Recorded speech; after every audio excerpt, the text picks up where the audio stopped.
It's a sub-brand of Oppo, and the first device is Realme 1. So Realme 1 comes with really good hardware. It has Helio P60 octa-core chipset and 6GB RAM and 128GB of storage, offered as a really great pricing of 13,999. Now this device also comes with Android Oreo out of the box. So overall, the Realme 1 is offered as a great package.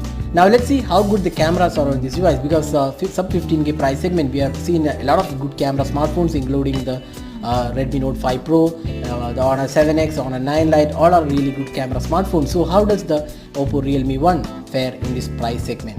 So let's get started. So first step, let's have a look at the rear camera. So there is no dual camera setup on the rear panel. Instead is a single camera with f-stop 2.2 aperture and an LED flash included, and on the front panel it has an 8 megapixel shooter, again with f-stop 2.2 aperture. So that's the camera hardware on the Realme 1. Now let's go straight into the camera UI. So opening up the camera interface, you can see this is a typical UI we have seen on the Oppo's other smartphones, including Oppo F7. So we have time-lapse video, stickers.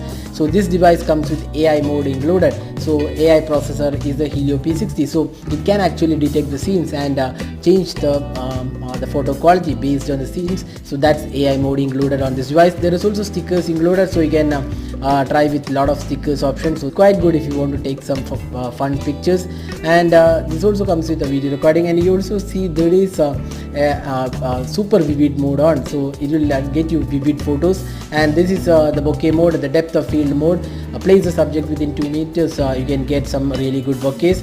Then we also have the timer and HDR mode and other options included. So that's the camera UI, and the video recording, you can see that it is at 1080p resolution, that's full HD, so there is no 4K support included.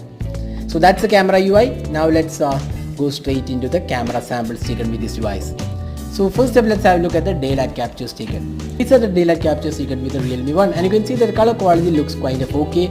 Decent colors, decent clarity, and one thing to note that the exposure levels are not really accurate. At times it messes up with the exposure, and at times in bright sunlight the image turned out to be a bit overexposed than it actually should have been. So that's the only issue, but otherwise it looks quite good in terms of the details offered.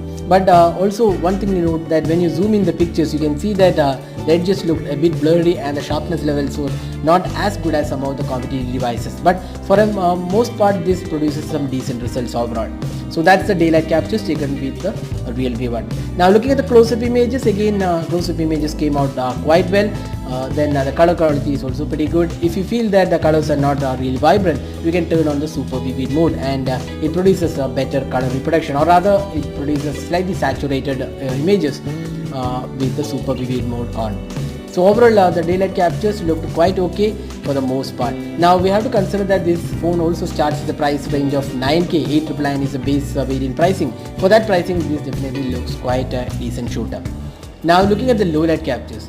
So low light captures looked quite okay, but the noise levels are also considerably higher than some other competitive devices. So low light isn't a really great strength of this device, but with adequate lighting it can take up some decent results with decent details, but the noise levels are slightly on the higher side, which could be fixed with software updates.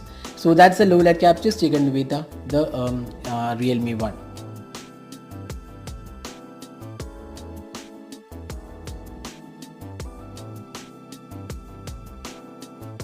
Now let's have a look at the video recording. So the video recording is at 1080p resolution, and video quality is kind of pretty much average, and it occasionally hunts for focus, so it creates an undesirable effect in the video, and the video quality is average at its best.